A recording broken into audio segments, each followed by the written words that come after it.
Hi there, it's Fionna Gossling with Royal LePage and an update as to what happened in the Burlington real estate market in October 2025.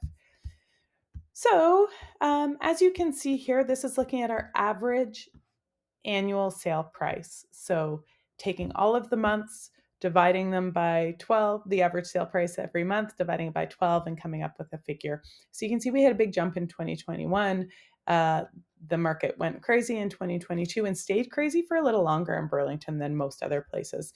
And then it corrected, and it's been pretty steady since 2021. Which is nice. If you are buying or selling in Burlington, it's nice to be kind of consistent. We're still up against buyer confidence, which is something you need to be aware of. I mean, I think a lot of buyers are sitting at the sidelines still waiting to get into the market.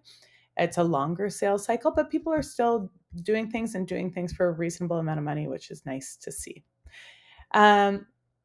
This is, if you take out this blip here, it is showing a very, very steady market, which is great. I mean, you want real estate to be consistent and steady. It's the crazy ups and the crazy downs that are a little unnerving and hard to know market value.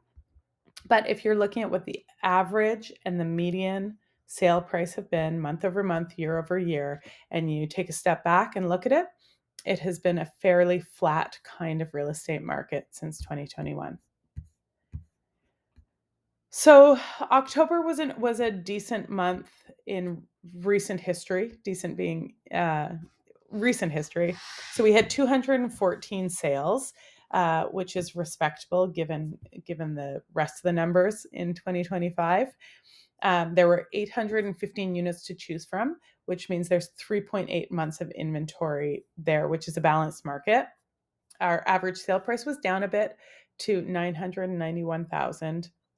And our median sale price was down a bit to 924,000. And it was taking around 39 days on average to sell a property. And that's all property types. What I do find fascinating, so median is a better metric to use because, as a quick recap, median is looking at all of the 214 sales that have happened and taking the one in the middle, and average is taking all of the 214, adding them up and dividing them by 214. So a few really high-end sales or the lack of those are going to impact your average sale price, whereas the median sale price is kind of looking at that kind of center, middle of the road, where the bulk of things are happening. Uh, what I do find fascinating, though, about the median sale price is it has remained relatively consistent. I mean, it was low in October. Let's see what happens next month. But otherwise, it has remained fairly consistent for the last year and a bit. When you look at Burlington real estate this October over last October, you can see that our sales number of transactions were down by about 5%. The buyers had about 15% more properties to choose from. Months of inventory, 3.1 to 3.8. And our average sale price is down by about 9% year over year for this month. So, and again, averages. And it's taking a little bit longer. It's taking about 34% longer on average to sell a property. So definitely a longer sales cycle. You definitely need to be very realistic about your pricing, but that's what's going on there. So if you look at detached houses in Burlington, we had 105 sales. This can't be right. We had 105 sales, 358 detached houses to choose from. So 3.4, it was taking 3.4 months to sell all of the inventory if we continue selling at the rate we're selling at. The average sale price of a detached house is $1,141,000, and it's taking about 21 days to sell. The average days on market for a townhouse are 41 days. So it's taking significantly longer to sell a townhouse these days. And the average sale price is $827,000. We only had 64 of those sales. Condos, we only had 45 sales happen. That that works out to 5.1 months of inventory. So it's a buyer's market for condos.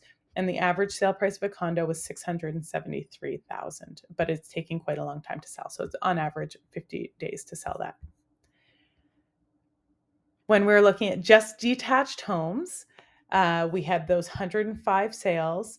You can see that the average sale price of a detached home is down significantly in October versus July and August and September, but significantly over July and August. And it's not that we did have more sales in July and August, but that is a trajectory you're going to want to watch if you're buying or selling a detached home, and there might be opportunity here. I think in this market, there is real opportunity in the move up buyer. So if you're selling your house and you want to buy more house to get into the right size or the right neighborhood or to right size, this is a good opportunity to do that. And when you're buying and selling in the same market, then you should be just fine. It's a very difficult thing to time a real estate market, but if you're buying and selling in the same market, you don't have to. So townhouses, we had 64 sales. And you can see that the average sale price is down a little bit in October, but not tremendously. So this has remained fairly steady. The difference is the number of transactions and months of inventory that we have. And actually, I think the real difference in the townhouse sales was the number of days on market is taking to sell. And then in condos, we had 45 sales, so really good activity there. Average sale price is $672,000, so fairly similar to September. And that's a bit of a bright spot. What I have found in condos right now is first-time home buyers are getting into the market now. So people that have been sitting on the sidelines are now jumping into the market, and I think that's going to hopefully help the whole market get moving. If you had any specific questions, don't hesitate to reach out.